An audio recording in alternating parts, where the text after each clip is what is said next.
जय राधा माधव कुंज बिहारी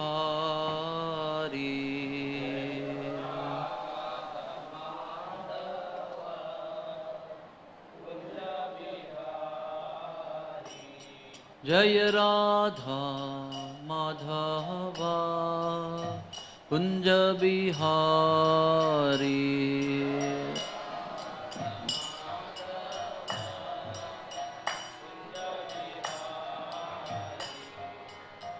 गोपीजन वल्लभा गिरिवरधारी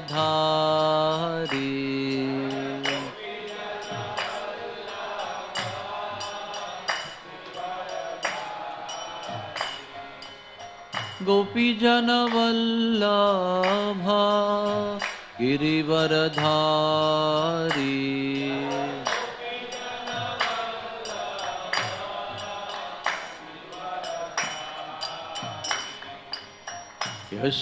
यशोदानंदना ब्रज जनरंजना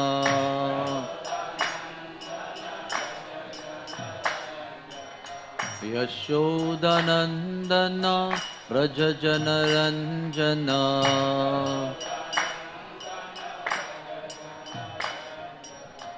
यमुना तीरावनचारी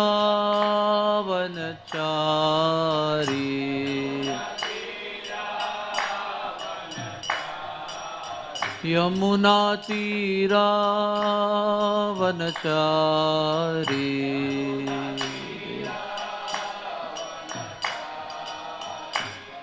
जय राधा माधवा कुंज बिहारी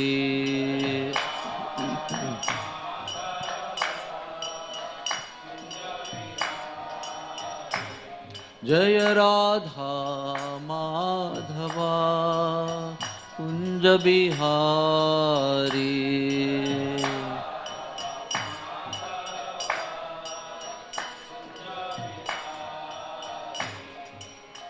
हरे Krishna Krishna Krishna Hare Hare Hare Rama Ram Ram Hare Hare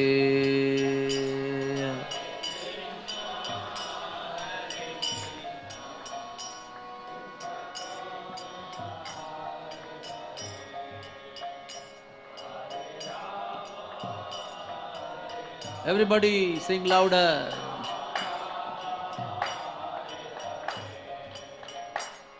Hare Krishna, Krishna Krishna, Hare Hare, Hare Rama, Rama Rama, Hare Hare. बोले बोले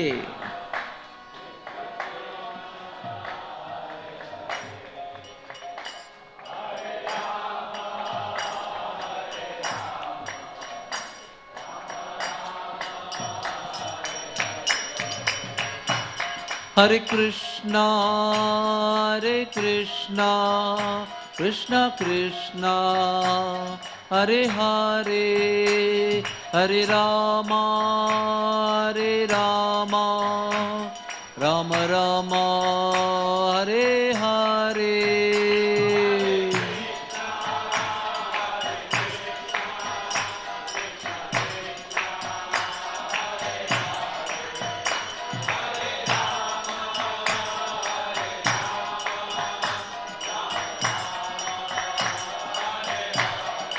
जय राधा गोपीनाथ राधा गोपीनाथ राधे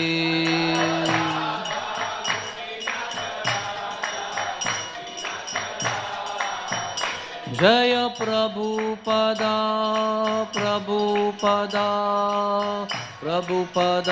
जय Prabhupada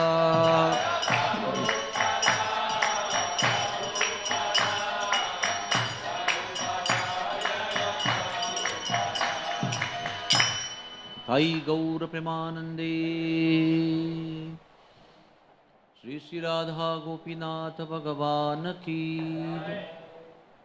Shri Lalita Vishakha Devi ki jai. Shri Gaur Nitai ki jai. Shri Giridhari Gopal ki jai. Shri Radha Gopijan Vallabh ki jai. Srila Prabhupada ki jai. Grantaraj Srimad Bhagavatam ki jai. Om Namo Bhagavate Vasudevaya. Om Namo Bhagavate Vasudevaya.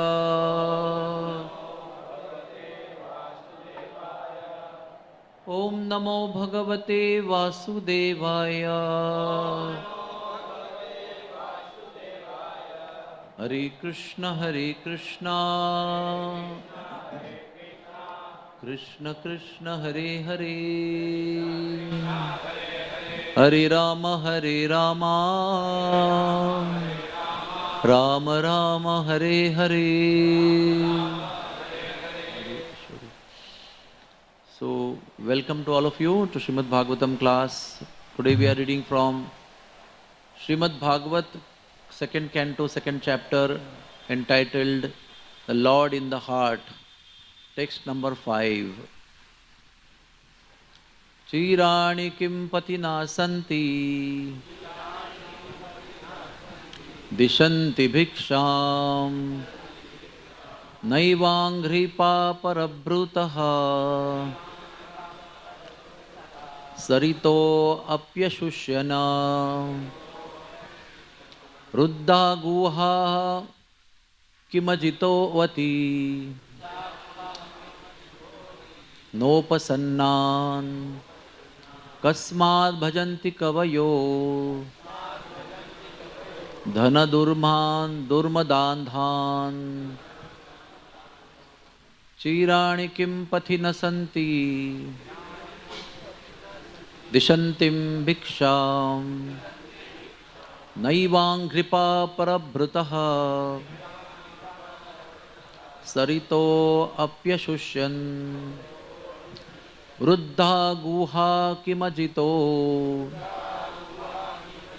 avati nopasannan kasmad bhajanti kavayo dhana durmadandhan. बोलिए. Imani pati na santi dishanti bhiksham naivangripa parabrutaha sarito apyashushyan ruddha guhaha kamyajito avati nopasannan kasmad bhajanti kavayo dhana durmadhandhana. Hare Krishna. Anyway, we'll start from here only. This verse is not in the normal meter. So Prabhupada chanted like this the way I chanted. Chirani. Please repeat. Chirani, torn clothes. Kim, weather. Pathi, on the road. Na, not. Santi, there is. Dishanti, give in charity. Bhiksham, alms. Na, not. Eva, also. Anghripaha, the trees. Parabhrutaha, one who maintains others. Saritaha, the rivers. Api, also. Ashushyan, have dried up. Ruddhaha, closed. Guhaha, caves. Kim, weather. Ajitaha, the Almighty Lord. Avati, give protection. Na, not. Upasannan, the surrendered soul. Kasmat, what for then? Bhajanti, flatters. Kavyaha, the learned. Dhana, wealth. Durmadhan dhan, too intoxicated by. Translation and purport by His Divine Grace A.C. Bhaktivedanta Swami Prabhupada. Are there no torn clothes lying on the common road? Do the trees which exist for maintaining others no longer give alms in charity? Do the rivers being dried up no longer supply water to the thirsty? Are the caves of the mountains now closed? Or, above all, does the Almighty Lord not protect the fully surrendered souls? Why then do the learned sages go to flatter those who are intoxicated by hard-earned wealth? Dhana durman dadhan. Purport. Please hear patiently. It's a long purport, but very interesting purport. The renounced order of life is never meant for begging or living at the cost of others as a parasite. According to the dictionary, the parasite is a sycophant who lives at the cost of society without making any contribution to that society. The renounced order is meant for contributing something substantial to society and not depending on the earnings of the householders. On the contrary, acceptance of alms from the householders by the bona fide mendicant is an opportunity afforded by the saint for the tangible benefit of the donor. In the Sanatan Dharma institution, alms giving to the mendicant is a part of householder's life and duty. It is advised in the scriptures that the householders should treat the mendicants as their family children and should provide them food, clothing, with etc. without being asked. Pseudo-mendicants therefore should not take advantage of the charitable disposition of the faithful householders. The first duty of the person in the renounced order of life is to contribute some literary work for the benefit of the human being in order to give them realized direction towards self-realization. Amongst the other duties in the renounced order of the life of Srila Sanatana, Srila Rupa and other Goswamis of Vrindavan, the foremost duty discharged by them was to hold learned discourses among themselves at Seva Kunj Vrindavan, the spot where Sri Radha Damodar temple was established by Jiva Goswami and where the actual Samadhi tombs of Srila Rupa Goswami and Jiva Goswami are laid. For the benefit of all in human society, they left behind them immense literatures of transcendental importance. Similarly, the acharyas who voluntarily accepted the renounced order of life aimed at benefiting human society and not at living comfortable or irresponsible life at the cost of others. However, those who cannot give any contribution should not go to householders for food. For such mendicants, asking bread from the householders is an insult to the higher order. Shukadeva Goswami gave this warning especially for those mendicants who adopt this line of profession or to solve their economic problems. Which means taking sannyas is not to solve economic problems. Such mendicants are in abundance in the age of Kali. When a man becomes a mendicant willfully or by circumstances, he must be of firm faith and conviction that Supreme Lord is the maintainer of all beings, all living beings, everywhere in the universe. Why then would he neglect the maintenance of a surrendered soul who is cent% engaged in the service of the Lord? A common master looks after the necessities of his servant. So how much more would the all-powerful, all-opulent Supreme Lord look after the necessities of life of a surrendered soul? The general lure is that a mendicant devotee will accept a simple, small loincloth without asking anyone to give it in charity. He simply salvages it from the rejected torn cloth thrown on the street. When he is hungry, he may go to the magnanimous tree which drops fruit, and when he is thirsty, he may drink water from the flowing river. He does not require to live in a comfortable house, but he should find a cave in the hills and not be afraid of jungle animals, keeping faith in God who lives in everybody's heart. The Lord may dictate to tigers and other jungle animals not to disturb his devotee,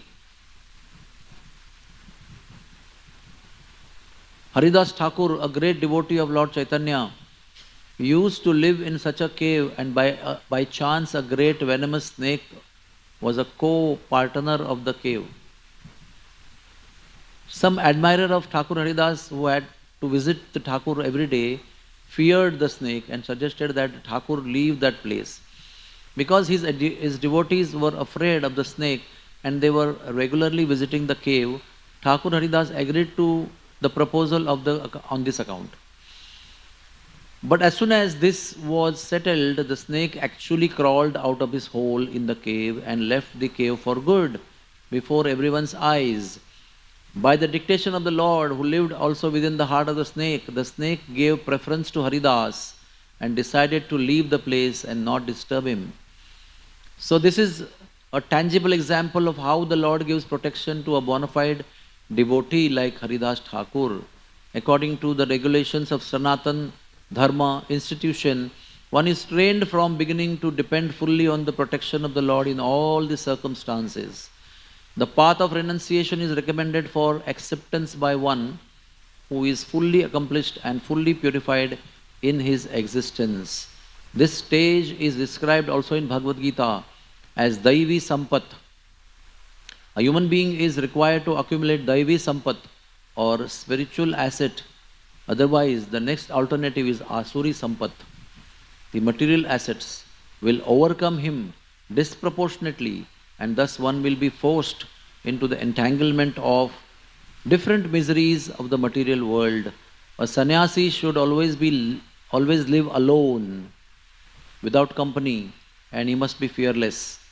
He should never be afraid of living alone. Although he is never alone, the Lord is always residing in the heart of everyone, and unless one is purified by the prescribed process, one will feel that he is alone. But a man in the renounced order of life must be purified by the process. Thus, he will feel the presence of the Lord everywhere and will have nothing to fear, such as being without any company. Everyone can become fearless, honest person if his very existence is purified by discharging the prescribed duty for each and every order of life. One can become fixed in one's prescribed duty by faithful oral reception of Vedic instructions and assimilation of the essence of Vedic knowledge by devotional service to the Lord. Srila Prabhupada ki! Om Jnanatimirandasya Gyananjana Shalakaya Chakshurun Militam Yena Tasmai Sri Guruve Namaha Sri Chaitanya Manobhishtam Stapitam Yena Bhutale Swayam Rupak Kada Mayam Dadati Swapadantikam Sri Krishna Chaitanya Prabhu Nityananda Sri Advaita Gadadhar Srivasadi Gaura Bhakta Vrinda. Clip lao na clip. Hare Krishna, Krishna Krishna, Hare Hare, Hare Rama, Rama Rama, Hare Hare. Grantharaj Srimad Bhagavatam ki. After such a beautiful, long, elaborate, descriptive purport, actually there is no need of class. The class is over. But still, as per the injunction, we will try to speak few words, repeating the words of Acharyas. Srila Prabhupada begins this lecture by saying, Shukdev Goswami, who is speaking this verse, was a born sannyasi. In fact, he lived in the womb also as sannyasi. He had no interest in coming out to the world. He lived in the womb for 16 years, quite overdue, because he was not interested in any activities of the material world. So he was sannyasi from within only. When he came out after 16 years at the request of his father Vyasadeva, and on recitation of Srimad Bhagavatam, again he just walked out as Digambara, wearing the clothes of directions in the world. And his whole life is so exemplary and ideal, absorbed completely, transcendently in the memory of the Lord, in service to the Lord. He offered one time, one seva to the world. which is so powerful that even today we are reciting his words. For time immemorial to come in future, also it will be applicable. It is not expired knowledge. It's evergreen knowledge, ever transcendental knowledge available to the welfare of the living entities. So, Srila Prabhupada says that human life means civilized life. There is nothing like uncivilized human life. You can say uncivilized life, because human life is the only species of life which is meant for rules and regulations, maryada.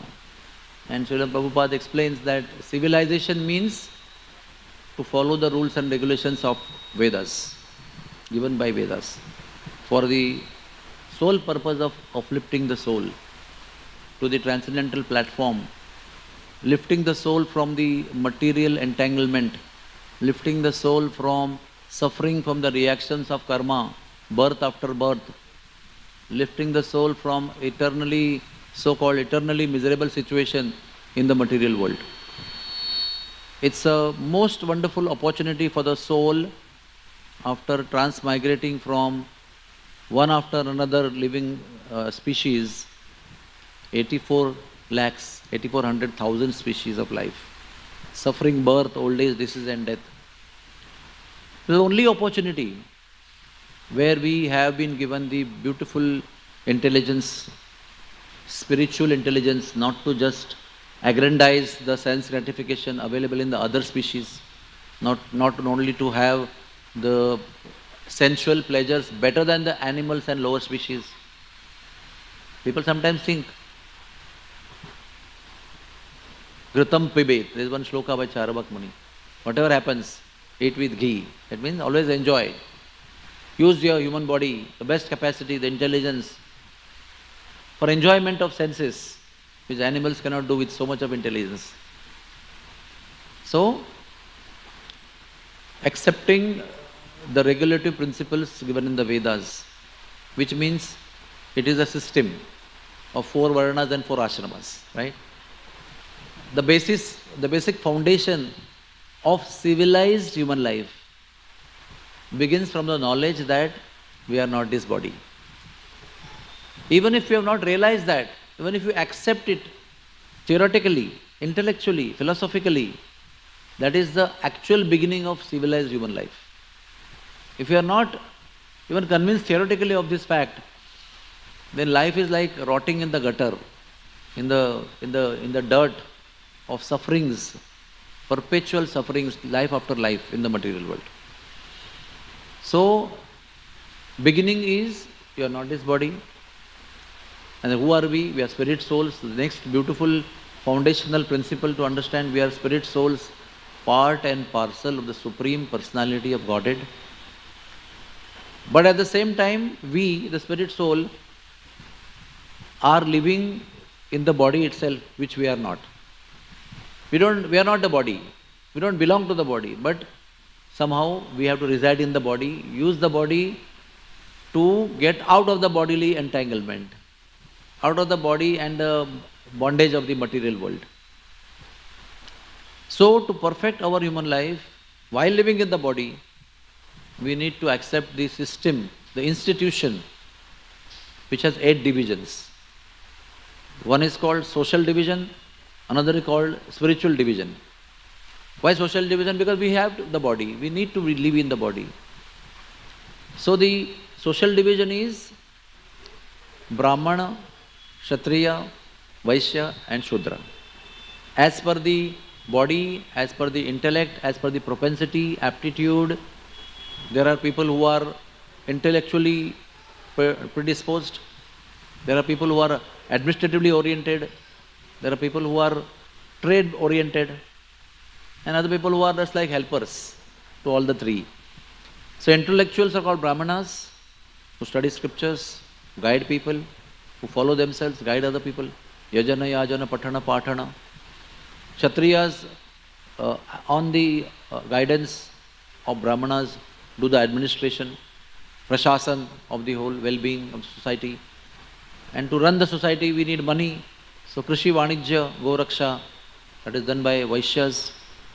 They do trading. And all the others who help them by small works like carpentry work, painting work, plumbing work, this work, that work, labor work. They are not lowly, but they simply have the propensity to serve, to assist. And all these four things actually form the real social structure of our life. We can survive. We cannot survive without the head, although we have strong arms and strong legs and strong belly to digest food. We need head. At the same time, we only have a head and don't have hands and legs. We cannot survive. We don't have stomach, active stomach. There is no stomach in the abdomen. We can't survive. And we can't go here and there. There are no legs. So everything has to be in place to be a perfect human being and to have a perfect society of human beings. So, and there are four spiritual divisions at the same time. And what are they? Brahmachari ashram, Grahastha ashram, Vanaprastha ashram and Sannyasa ashram. If life is considered to be 100 in number, then 25 years is Brahmacharya, keeping celibacy, studying scriptures, controlling senses, creating a strong foundation. Then entering in Grahastha life, another 25 years, accepting wife, having children, raising them in Krishna consciousness, establishing spiritual culture for salvation of everybody in the family. Once family duties are over, accepting Vanaprastha, that means traveling and preaching the message of Krishna consciousness, giving up gross sense gratification.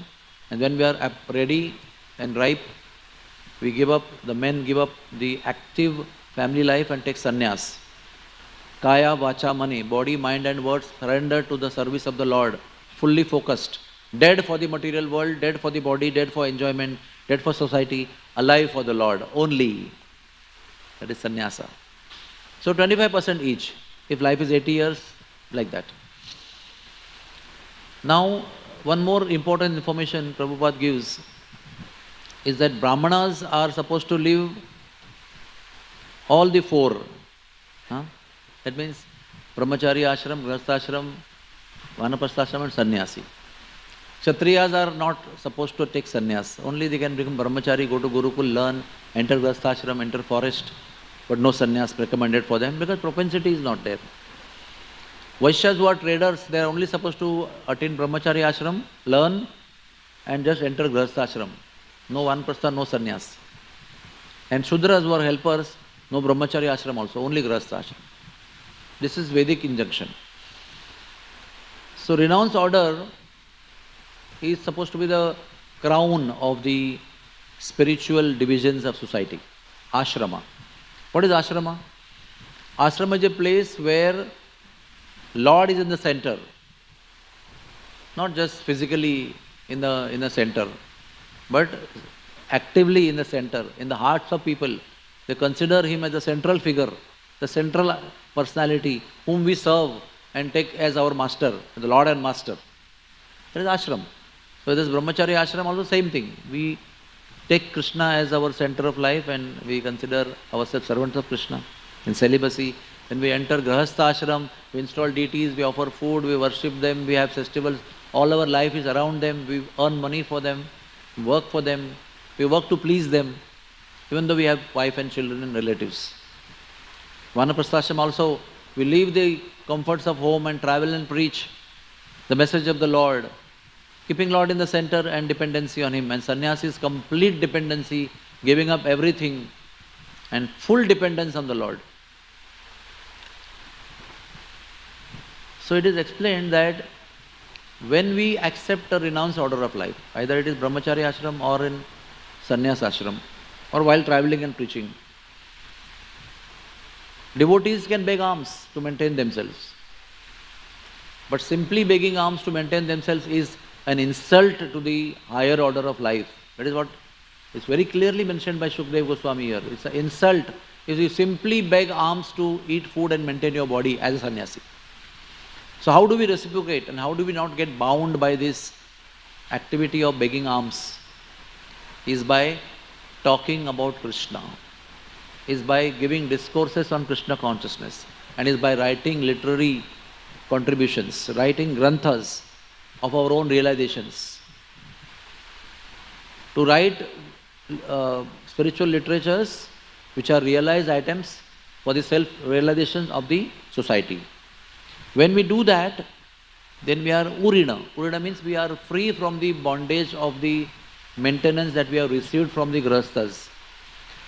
Because when we receive charity from grahasthas and we eat out of that, or clothe out of that, or stay out of that, or use the wealth, the karma of the grahastha affect the renounced order of life. And to get rid of that karma of the wealth that we are using from grahasthas, we have to in return serve them in Krishna consciousness. It is said in Braj that जिस घर में भोजन करते हैं वहाँ पर भजन जरूर करना है. Without that we should not leave.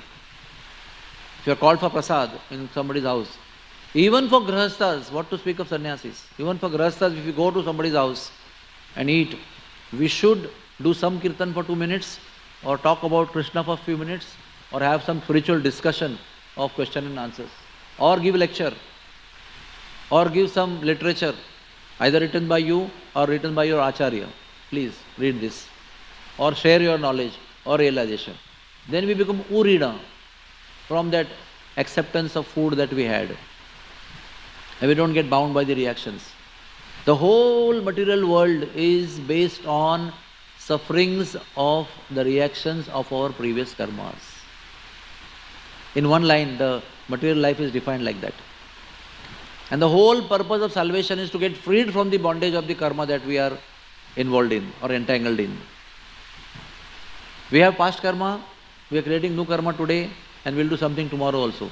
So it's like a big chain. You solve one knot behind, one more knot is created, and you solve that knot, another knot is created, and there is a big continuous chain of knots life is made of. So all that we have to do is work in the direction of negating or nullifying all the reactions of our karma. So every action can be nullified like that. And the only way to nullify all the actions of our life is to offer the fruits of actions to Krishna, or do actions only for Krishna. And that is bhakti. Bhakti means not doing any activity which are not in service to Krishna. And bhakti means doing activities only to serve Krishna and the devotees. And this activity of bhakti is highest renunciation. Smartavyam satatam Krishna, vismartavyam na jatuchit. Or anukulyasya sankalpo, pratikulyasya varjanam. According to Rupa Goswami, this is the principle of highest renunciation. Highest vairagya is accepting what is favorable to Krishna consciousness and rejecting everything unfavorable to Krishna consciousness. You don't have to be a brahmachari, grahastha, vanprastha or sannyasi. In any stage of life, if you adopt this principle, even though dress is different, he is the highest sannyasi, highest renunciant. So Shukdev Goswami warns the renounced order especially not to go to householders just to solve our economic problems, to fulfill our financial needs, because we are not having income as renounced order of life. And second, not to approach grahasthas just to maintain oneself. Such pseudo renunciants who just go to accept renounced order of life just to earn livelihood. What to do? There is no earning, no education. Better to join the temple so we get 2 times food and we can wear the different kind of cloth and everything will be all right. We are sick, we will be maintained when we are sick. These people are plenty in society, and they are an insult to the higher order of sannyasis. So Prabhupada explains there are 4 stages of renounced order of life. Putichaka, staying in the forest. Bahudaka, Parivrajaka, that means traveling and preaching. And Paramahamsa, the highest stage where the simply absorption. Paramahamsa means swan. Swan doesn't get, when it drinks milk, he just only takes milk and leaves the water. So Paramahamsa is the highest kind of swanly personality. Lives in the world but doesn't partake of any worldly activities, only takes the spiritual essence of his life and everybody's life. So Prabhupada explains about Rupa Goswami, Sanatana Goswami, Jiva Goswami. nicely mentions about Vrindavan, that they were such order of sannyasis, such a high level, that at times they didn't even go out to beg. It's called Ajagar Pravrutti. Ajagar Pravrutti means he just lives, and whatever comes by, he just eats. If nothing comes by, he just lays down there. Now this is considered very lazy in the material world. In the material sense, if you look at this, it's something to be most lazy, useless person who doesn't have any intention of doing hard work. If he opens the mouth, food comes, he only will eat. But he will not work hard for that. But in spiritual sense, this is the highest pravrutti. Why highest pravrutti? Because Ajagar pravrutti in spiritual sense means total dependence on the Lord. The Lord will maintain me. For example, Sanatana Goswami left Vrindavan and went to Nandagaon at Pavan Sarovar. And he was doing bhajan of the Lord. He was chanting the holy names at the banks of Pavan Sarovar. And he was so absorbed in the chanting of the holy names, he didn't have any cognizance also that he is hungry, he is supposed to eat, he is supposed to sleep, he is supposed to take care of his body, answer to nature's call. But the absorption in Krishna was so much that he had forgotten, and it was past 3 days. And when such condition came, he was so absorbed. Sri Krishna appeared as a coward boy with a pot of milk. He said, "Oh Sadhu, oh Maharaj, I heard from the local women who come to wash their clothes here that you have been not going out of your kuti also for last 3 days. That means not eaten anything. And those who are mendicants and sadhus and who don't go out to beg alms from grihasthas, I come personally to give them milk. Please take milk and I will come back again." And Sanatana Goswami was quite enamored with the sweet, resonating voice of this beautiful boy and his beauty and his words and his kindness and his gesture. So he just took the milk and he had tears coming from his eyes naturally of love. His voice choked up, his hair stood on end. And he realized he was none other than Krishna who came. He was searching him to give the pot back, but he never returned. Same thing with Madhavendra Puri on the next generation maybe. Just 400 years back. Was just meditating on the Lord, chanting his holy names at Govind Kund in Govardhan. Again, the same coward boy, the blue beautiful boy came and told him, "Oh Sadhuji, the local women told me that you are not eating anything, sitting under a tree whole day, not going out to beg bhiksha. So my duty is to feed all those who don't go." And he gave him again the milk pot and drank the milk pot. And then he could not find that beautiful boy. He realized he was Krishna. And he was so enamored that he ate the pot piece by piece every day for many months. It was so blissful. So what does this Leela describe to us? That if we depend on the Lord fully, Lord takes full responsibility. It's very beautifully explained in the purport here. That the Lord is maintaining two kinds of people. All the living entities, including the elephants who eat in tons. If you eat 2 chapatis, you eat 200 kilos of whatever items you cook. That kind of requirement is there. But they also get enough food. They live in jungle, they don't have house, they don't have job, they don't have earning. The birds, the tigers, the lions, the cheetahs, and the deers, and the cows, and the bulls, and all kinds of animals, and insects, the sea creatures, like the fishes, they all are provided food by the Lord.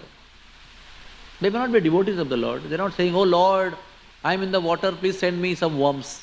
No, the worms are already there. And second kind of people whom Lord is maintaining is the sinful people also. Right? Those who are miscreants. Was Ravan hungry? Was Hiranyakashipu hungry? Was Kumbhakarna hungry?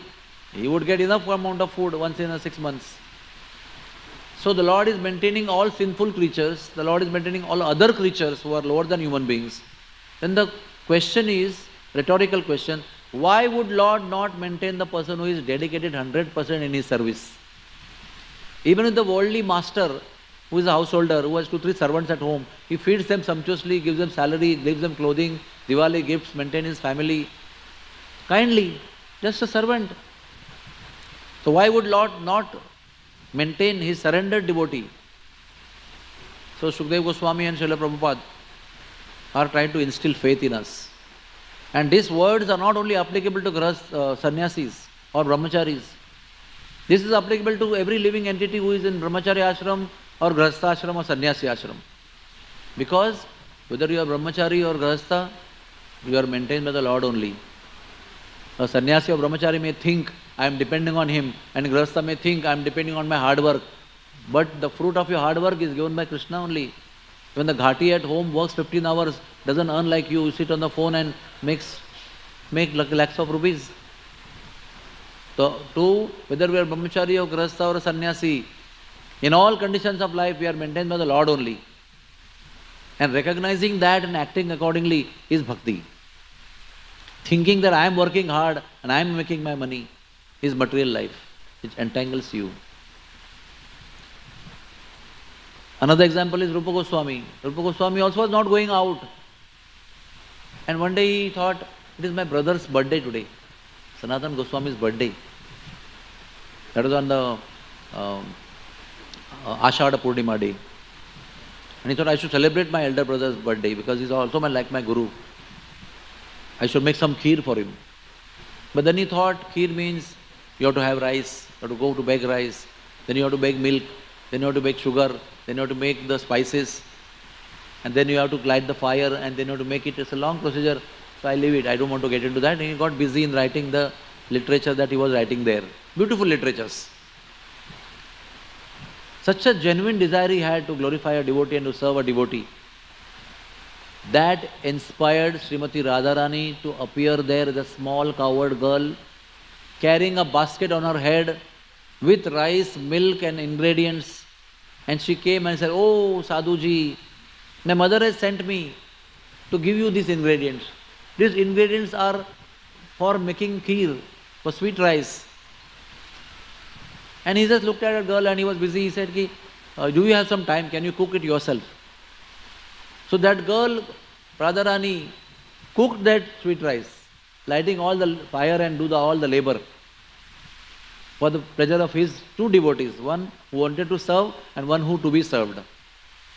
And she said, Sadhuji, the kheer is ready, so you can honor it. And she went away. And then Sanatana Goswami came. And Rupa Goswami said, Happy birthday to you. My obeisances to you, my glories to you for your parents' day. Please have this kheer. So both of them took the bowl and they started having the kheer. And both of them were shedding tears of ecstasy. Their voice were getting choked, hair was standing on end. They were getting stunned. They were getting completely bewildered by spiritual experience. And Sanatana Goswami asked, Are from where you got this kheer? He said, one girl came, she cooked, and he narrated the story to him. He said, how did she look like? He described to her. She was wearing blue ghagra and pink blouse, and she had beautiful lotus-like eyes. And while hearing, they could not stop eating, and they were getting the ecstasy, and he could not stop asking questions. And suddenly Sanatana Goswami said, Are Rupa, you are staying in Vrindavan Dham, Braj Bhumi, to serve the Lord or to be served by the Lord? This girl was not ordinary girl, she was Radharani herself. What kind of a devotee you are? You should be serving the Lord and Radharani and Shyam Sundar. And you are taking service from them, you engage her in your service, and we are eating. So ideally speaking, if he really felt like that, he should have stopped eating the sweet rice. But while eating all this, he kept on eating the sweet rice. He was so ecstatic and so lovingly expressing the love of Rupa Goswami, love of Radharani for his devotees. So at the same time, philosophically, he is telling Rupa Goswami, but he is not able to stop eating that sweet rice. What is all this? Even if you have some sentiment, some emotion to please the devotee, still Krishna is and Radharani are there to help you to fulfill your sweet divine desire. So we should not worry about all these things. If you really are fixed up in serving the Lord in your life, whatever you will need, you will get. I can tell you out of my experience, guarantee all of you, please have faith in the words of Shukdev and Srila Prabhupada, that if you are engaged in service to the Lord, Lord will provide you whatever you need. Lord will not provide you what your greed is telling you.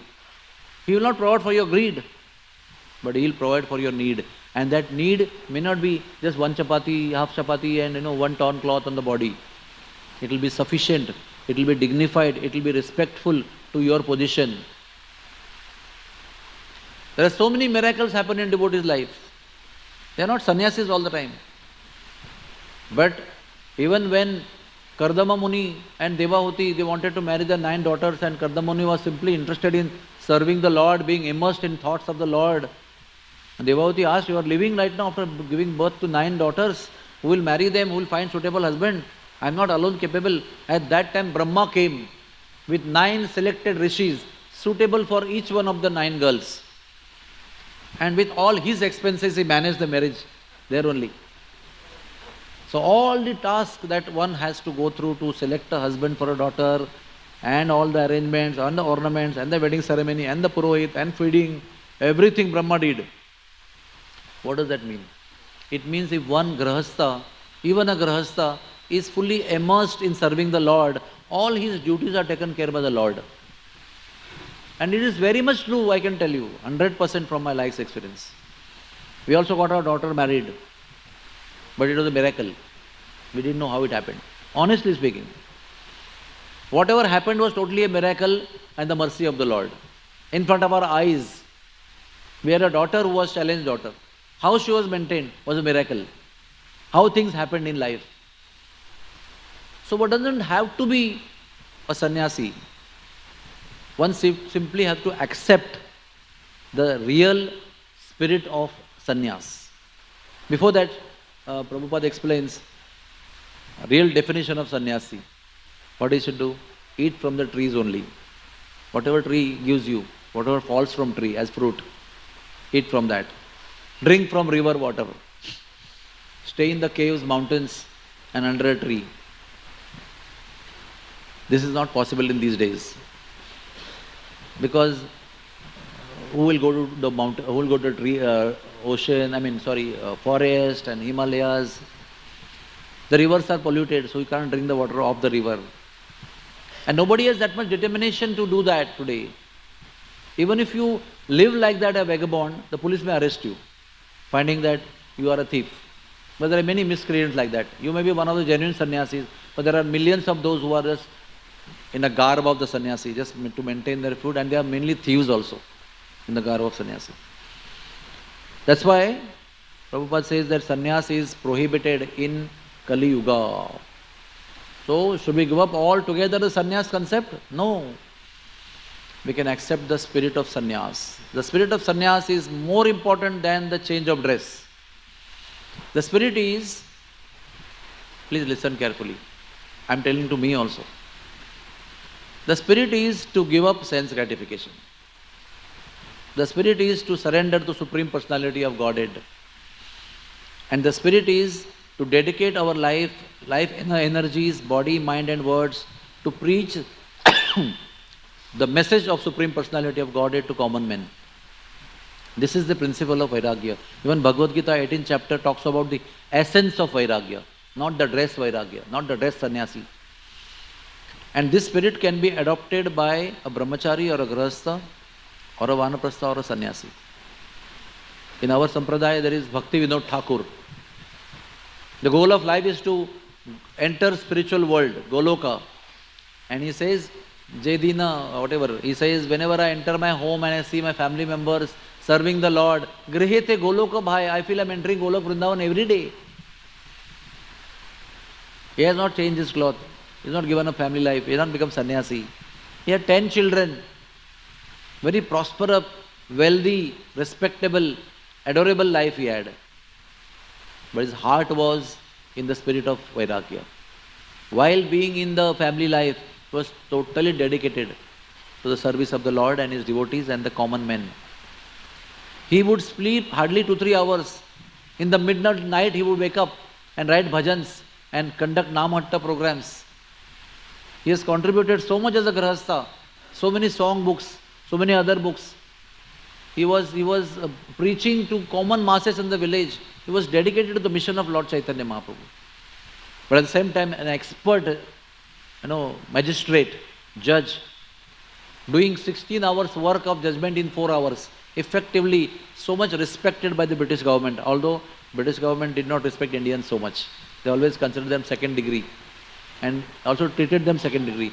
But he was such a great personality in his work, in his caliber, that they drew a railway line at the doorstep of his house to his workplace.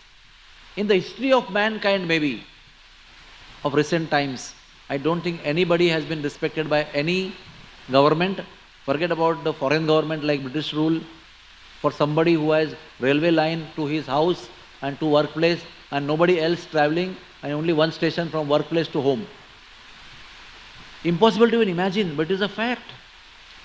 You get out of your compound of the house and you enter the train. The train is standing there. One motorman, some servants, and you are the only passenger. And next stop is your office, that is your magistrate's court. Get down there and immediately enter the office, finish the work, get in the train and go back. Krishnanagar to Godrumadvip. Railway line still exists. It's not functional. But you can see the glory. How one can become glorious, so successful in material life, at the same time so 100% dedicated body, mind and words in the service of the Lord. And we may not be Bhaktivinoda Thakur, neither we can become or aspire to become Bhaktivinoda Thakur, but we can definitely adopt the spirit. And then Srila Prabhupada explains how to adopt this mood, the essence of Vairagya. Man mana bhava mad bhakto madhyaji mam namaskuru. Think of me, worship me, offer pranams to me, offer the fruits of your action to me, work for me, think of me, dedicate your life to me. And then Thakur Bhaktivinoda says, Grihete vanne thako, ha gauranga bolite dako. Wherever you are in the household life or you are traveling in the forest or preaching all over the world as sannyasi, chant the name of the Lord, serve the Lord, give the message of the Lord.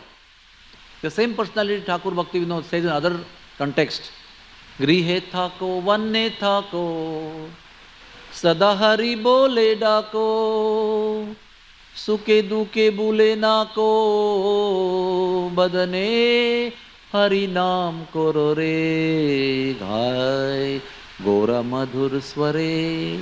This is the spirit. Whether you are a brahmachari, grahastha, vanprastha, sannyasi, wherever you are, whatever you are doing, always chant the holy name.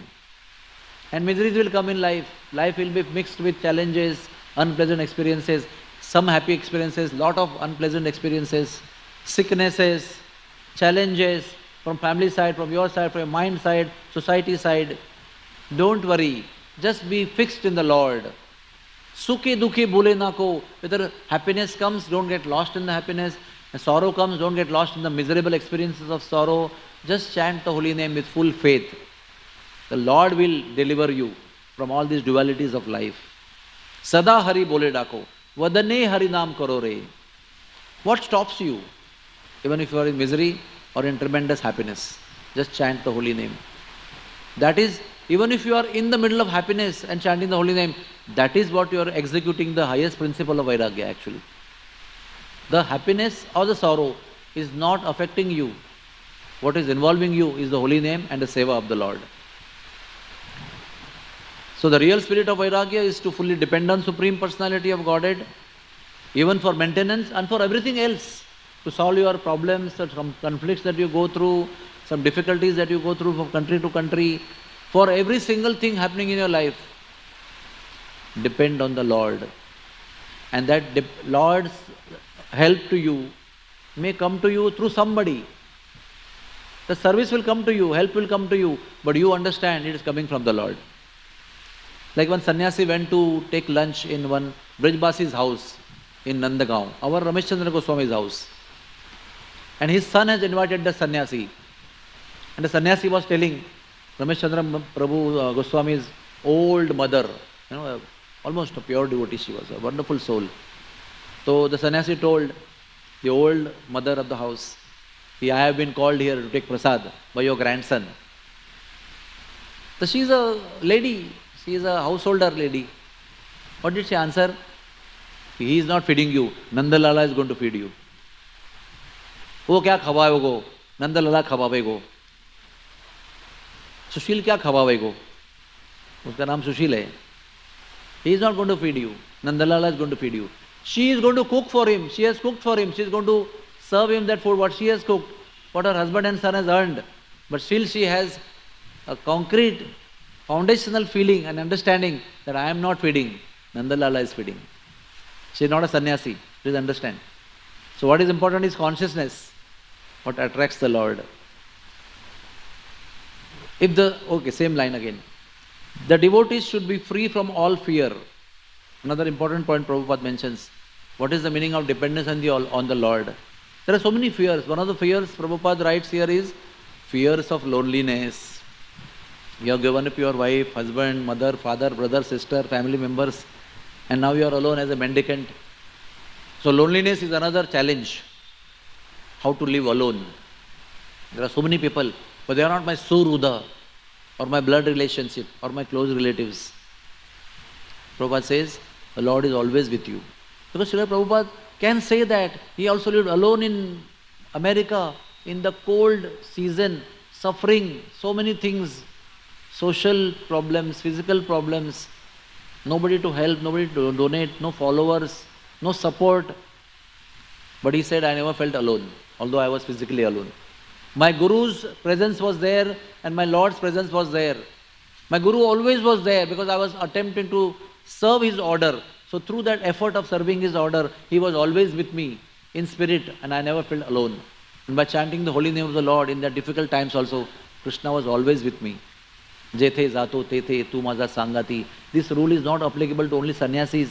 It is applicable to you and me also, provided we take shelter of that Lord. So, the story of Haridas Thakur comes in here again. Short I will explain, we read also. Haridas Thakur lived in the cave as a perfect sannyasi in the forest. But people would come to take association from him. And many people who took association from him were attached to him for association, but they were scared to come to that cave because a snake also lived in that cave. And Haridas Thakur didn't have any problem. Because even Radhanath Swami writes in Journey Home, that there is a technique, or there is a rule, or there is some foundational principles how to live in jungle with all the wild animals, how to coexist with them. Like we coexist with rats and dogs and cats and mosquitoes and cockroaches in the house. There is a principle how to coexist with them, how to be clean also and how to not hurt them also. Because the principle of Vairagya also is to see the presence of the Lord in all the living entities who live with you and share the atmosphere with you. And when you are in that consciousness, you don't see them as to be killed entities. Mosquitoes, cockroaches, rats, other things, they should be killed for my safety, for my health and for my well-being. If that is the situation, then we keep suffering the reactions of our karmas. And we truly feel that I don't want to kill them, they are Lord's part and parcels. Let me not harm them. It is said the Lord will guide those living entities from the heart to leave your place. So Haridas Thakur was requested, please leave the cave because we can't take the association of the snake. So Thakur Haridas felt, okay, I will leave. And he was about to leave. Everybody came to take him from the cave, and in front of everybody's eyes, the snake decided to leave. Very peacefully, without raising his hoods, he just left. And Thakur Haridas continued to live in the forest, in the cave. So clearly Supreme Personality of Godhead guided, inspired that snake to leave to make his devotee safe. So similarly, if one is dependent on the Lord, fully surrendered, fully dependent on the Lord, then the Lord will take care of your safety in His own perfect way, not the way I and you think. He knows how to protect you and He knows what is real protection. And sometimes we may die with snake bite, but we will go back to Godhead. So we think, oh, why did the snake bite this saintly personality? Was the Lord not there to protect him? But we have a gross, materialistic, external understanding of protection. The Lord has most inner, transcendental way of understanding of His protection to us. So we don't know how He protects. We have to have full faith and full dependence. Lord also did not inspire the snakes to bite Prahlad. Is it not true? Lord protected Prahlad by not inspiring the elephants to trample on him. They raised their feet, but they did not trample. So when Lord was thanking Prahlad, oh, you suffered so much for me. I am very grateful to you. You had so much faith in me. I put you through so much of troubles. But Prahlad answered everything. I was put in the fire didn't burn me. I was put under the feet of the elephants, mighty elephants, they did not trample me. I was put in the pit of poisonous snakes, the snakes did not bite me, not even one. I was thrown off the cliffs, you collected me at the bottom of the cliff, and so on and so forth. All the weapons were tried on me, no weapons worked on me. You were the person behind controlling all the activities to protect me. So, how to develop this spirit? Now comes the practical point. Yes, we have glorified Sanatana Goswami, Rupa Goswami, Madhavendra Puri, Prahlad Maharaj, Haridas Thakur. Now how to adopt this principle? That is the expertise of an Acharya. Srila Prabhupada makes the most highest thing, the most sublime, the most esoteric thing, most simple and practically applicable. He says, simply by submissive oral reception, one can develop this higher spirit. That means to listen to the transcendental message given by the Lord and given by His devotees through His scriptures, through His word. By doing our prescribed duties, also it's very important point is mentioned here. If a brahmachari or a grahastha or a vanprastha or a sannyasi understands his duties and performs his duty sincerely to the best of his capacity, he said this principle of highest vairagya can be developed. That means even if a grahastha is looking after his child or wife or mother or relatives or doing the needful for family duties, sincerely, without ulterior motivation, without selfishness, if he does that, he will also develop the highest dependence on the Lord, the highest consciousness of sannyasi. And third thing, by engaging our senses in serving the Lord and His devotees and serving the Lord's mission of preaching His message. If we are dedicated to this activity, engaging our senses, then first of all, we become dependable, we become trustworthy. In 5.4.19 verse in Srimad Bhagavatam is mentioned that once we are engaging our senses in service of the Lord and His devotees, we become trustworthy. And by that, we get the mercy of the Lord. And by that, we become established on the highest principle of life. And finally, Thakur Bhakti Vinod is singing very beautiful. Kenomayara bosche yacha beche kacha habu dububai. We used to laugh in the early days hearing this song. You know how nice words are arranged here and there. But very deep philosophy. What is mentioned over here?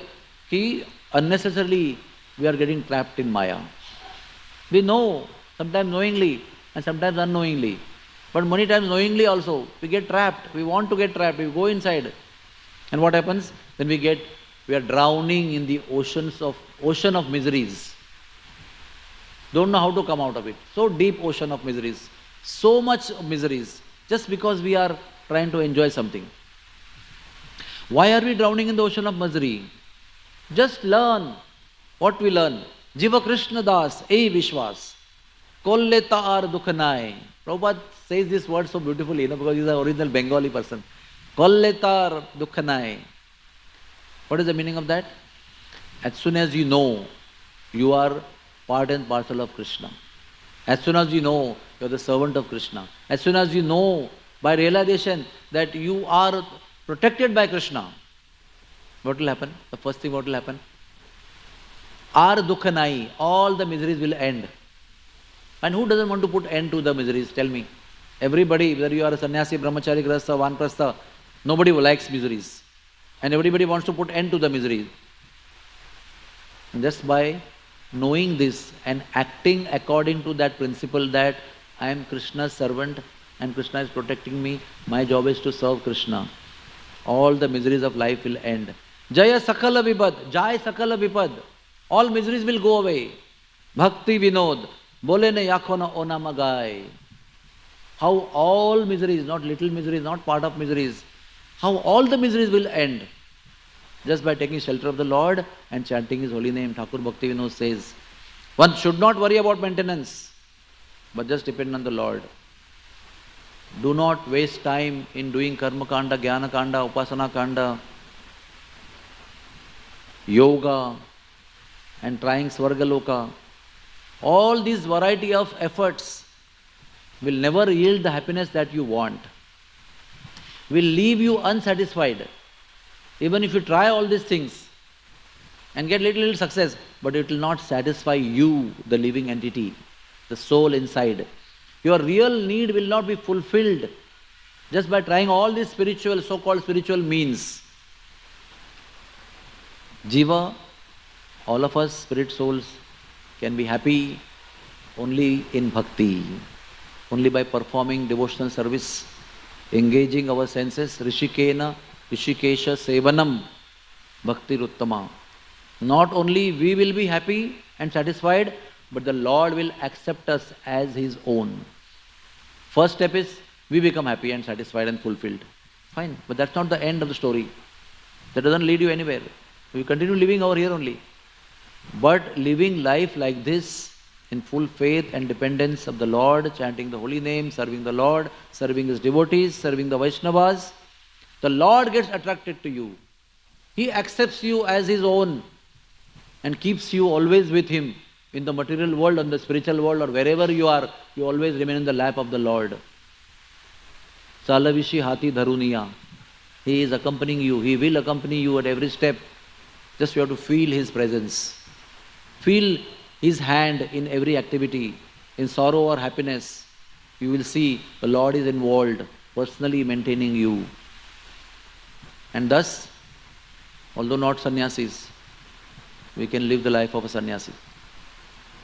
Anukulyasya sankalpo, pratikulyasya varjanam, smartavyam satatam Krishna, vismartavyam na jatuchit.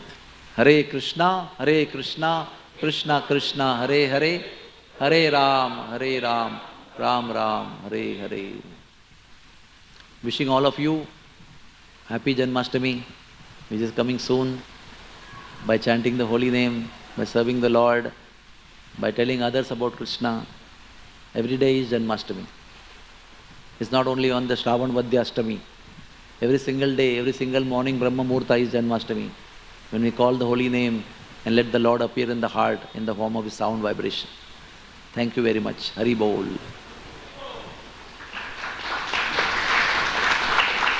Are there any question? Anybody has any question, comment? Sri Chaitanya Prabhu, please, any comment? Your encyclopedia. Hare Krishna. Grantaraj Srimad Bhagavatam ki. Thank you very much, everybody.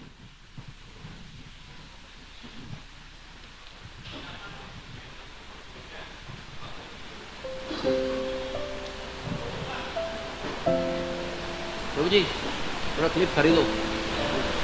हाँ clip चाहिए. बोला clip टूट गया.